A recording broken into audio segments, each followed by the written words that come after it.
My in-laws came to stay for a week. On day 2, my mother-in-law installed an app on our smart fridge. It sent her updates about what we were eating. When I called her out, she said, "I just like knowing you're getting enough protein." It's a love language. My in-laws arrived on a sunny Sunday afternoon. They had driven up from Portland to spend a week with us.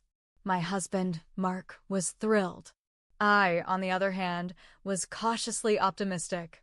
We had recently upgraded our kitchen, the centerpiece being a sleek Samsung Family Hub smart refrigerator. It had all the bells and whistles, touch screen, internal cameras, and the ability to connect to our smartphones via the SmartThings app. Dinner that night was pleasant. My mother-in-law, Barbara, complimented the new appliances, especially the fridge. She seemed genuinely interested in its features. The next morning, I noticed something odd. I received a notification on my phone from the SmartThings app indicating that a new user had been added. Confused, I checked the app and saw that Barbara had connected her phone to our fridge. I confronted her about it. "Barbara, did you connect your phone to our fridge?" She smiled. "Yes, dear. I just like knowing you're getting enough protein." It's a love language. I was stunned. She had essentially installed a surveillance system on our refrigerator. Every time we opened it, she would get a notification. She could see what we were eating, when, and how often. I discussed the issue with Mark. He tried to downplay it, suggesting that Barbara was just being caring. I wasn't convinced. That evening, I received a text from Barbara. "Noticed you haven't had any vegetables today. Remember, balance is key." I was livid. This was beyond caring. It was invasive. I decided to take matters into my own hands. I researched the SmartThings app and found that I could remove users. I revoked Barbara's access. The next morning, she confronted me. "Why can't I access the fridge anymore?"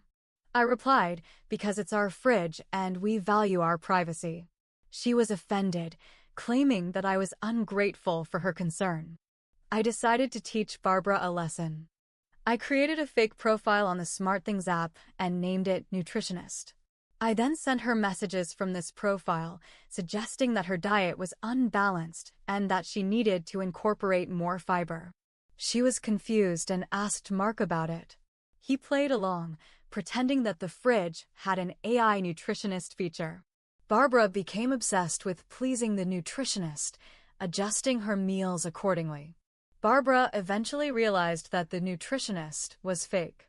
She confronted me, and I admitted to the ruse. She was furious, accusing me of deceit.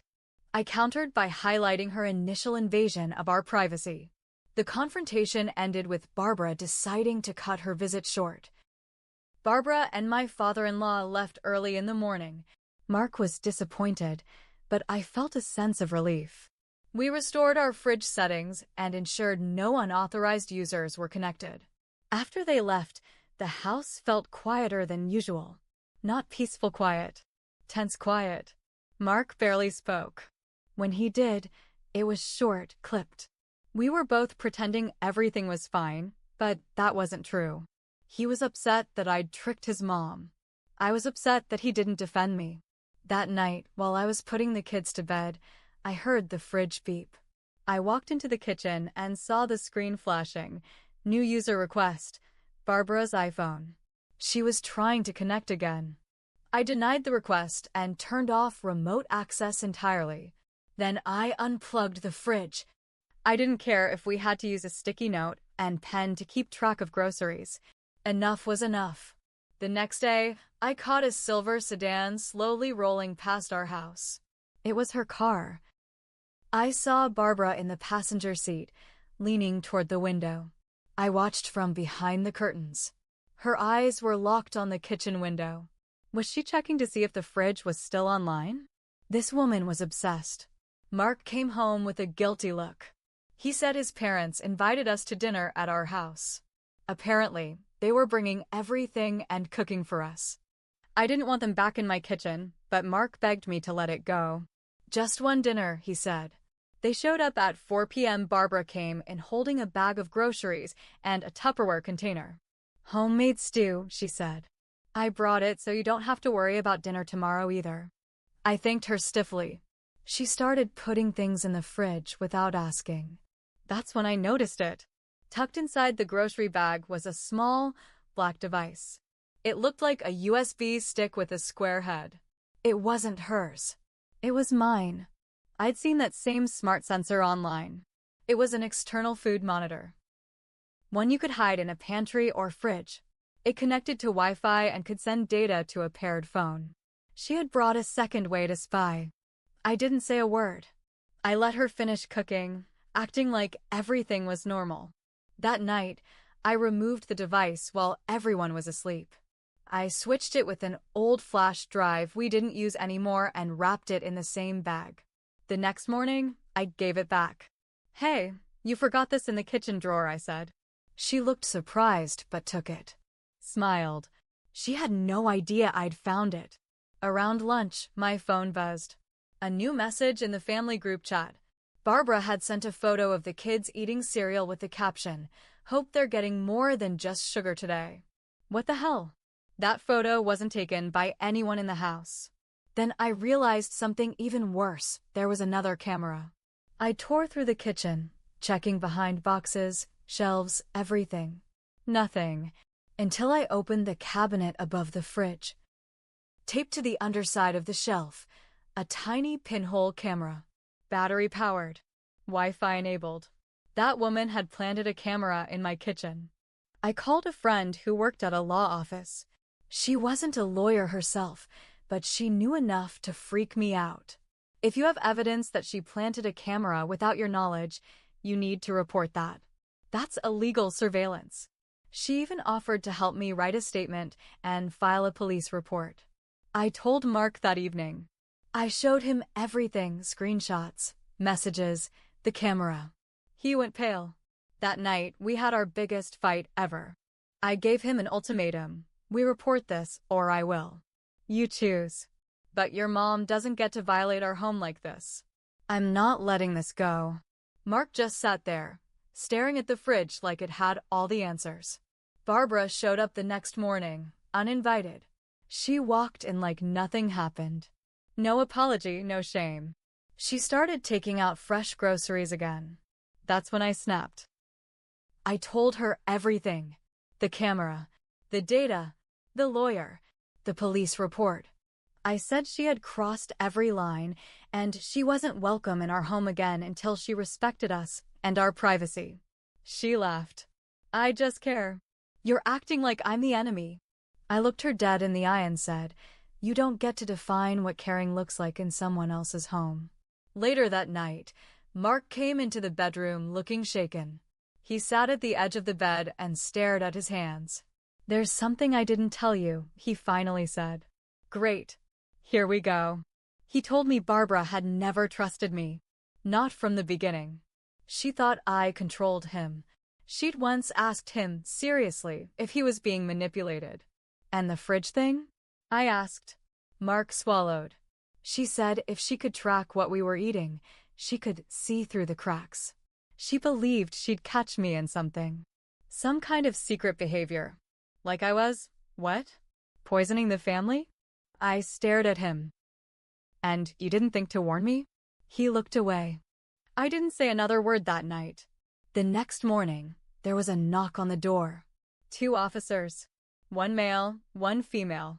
"Are you the one who submitted a statement regarding unlawful surveillance?" I nodded, heart pounding. I hadn't gone through with the full police report yet, but my friend must have passed on the info when I asked for advice. They took the pinhole camera and asked me to identify the person who placed it. I hesitated. This was real now. No more games, no more mind tricks. I said her name. By 5 p.m., the calls started. First it was Barbara. No voicemail, just back-to-back missed calls. Then Mark's dad. Then his sister. Then Mark himself. Barbara had been questioned by the police. They didn't arrest her, but they made it clear that planting a camera in someone's private kitchen without consent was a major offense. The family was in uproar. I was overreacting. I had embarrassed her. I was trying to destroy the family. I muted the group chat. That evening, I got an email from a shared storage drive, one I didn't recognize. It had dozens of photos, screenshots of our fridge's contents, notes, timestamps, even a spreadsheet. Barbara had been logging everything for weeks, possibly longer. She had built a case file on our eating habits.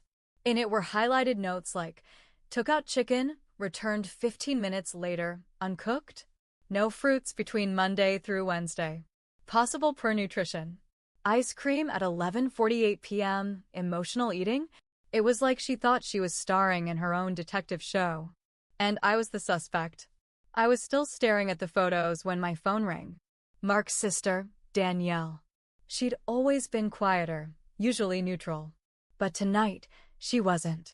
I saw the photos, she said. They're disturbing. I don't think you're overreacting. She told me Barbara had always been this way, obsessed with control. She did similar things when Danielle got married, reading her mail, tracking her menstrual cycle with a shared calendar, by accident. She's sick and everyone's scared of her, Danielle said. You're the only one who fought back. For the first time in weeks, I didn't feel insane. Then came the final twist. Danielle said something that made my stomach drop. You know that fridge? The model you guys have? She bought the same one 3 months ago. Wait, what? She's been experimenting with it, figuring out how it works, how to get into it remotely. I saw her notes. She didn't stumble into this. She planned it. Barbara had practiced on her own smart fridge first. This wasn't about nutrition. It wasn't love. It wasn't a mistake. It was a deliberate operation. I printed everything. The spreadsheet, the camera logs, the screenshots, her creepy notes. Then I wrote a letter, calm, clear, factual. I addressed it to Barbara, but I CC'd the entire family. I included copies of everything and dropped it off at their house in Portland. Didn't say a word. No threats. No anger. Just the truth. It was quiet for 24 hours. Then everything blew up. Danielle called again. You need to see this, she said. Barbara had gone off in their family group thread, pages and pages of rambling messages, talking about how she had no choice, how I wasn't feeding her grandchildren properly, and how her system was working. She admitted everything, and not just the fridge. Apparently, she had done similar things to other family members in the past, tracking sleep habits, secretly accessing baby monitors, checking trash for signs of trouble. Some of them defended her. Most didn't. Mark read the thread in silence. Then he stood up, walked out, and drove to Portland. Mark went down there alone. He told me later he sat across from her at her kitchen table and said just one thing, you need help. She screamed at him through a coffee mug, told him I'd poisoned him against her, said I'd brainwashed the kids. He left without another word. Mark came home, grabbed a box, and pulled out an old lockbox of letters. Love notes his mom had written to him as a kid. Poems, birthday cards. He burned them. Then he blocked her number. We blocked her on everything. The kids don't even ask about her anymore.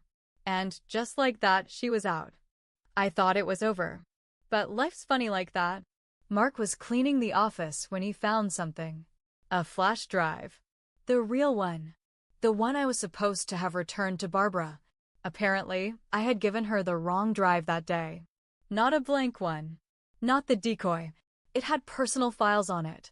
Private stuff, my journal entries, our finances, even medical info. I had grabbed the wrong stick in my rush to fool her. Which meant she had seen everything. A letter came in the mail. No return address. No signature. Inside was a single printed page with one line, I'm not the only one who watches. That night, I noticed the porch light was unscrewed. And the fridge? It beeped. It wasn't even plugged in. I didn't go to the police. I didn't press charges. I didn't scream or make threats. I did one thing. I uploaded Barbara's fridge files, the photos, the charts, the creepy breakdowns of our eating habits to a burner Reddit account. Then I sent the link anonymously to her church, her community center, her book club, and every single member of her neighborhood Facebook group. They saw who she really was. She was kicked out of her gardening co-op. Her church banned her from volunteer work. People started whispering. Barbara, the quiet, concerned mother-in-law, became Barbara the spy grandma. She went silent, deleted all social media, retired from her little community roles. Mark never spoke to her again. I still don't know if she's watching, but if she is, she can watch me win.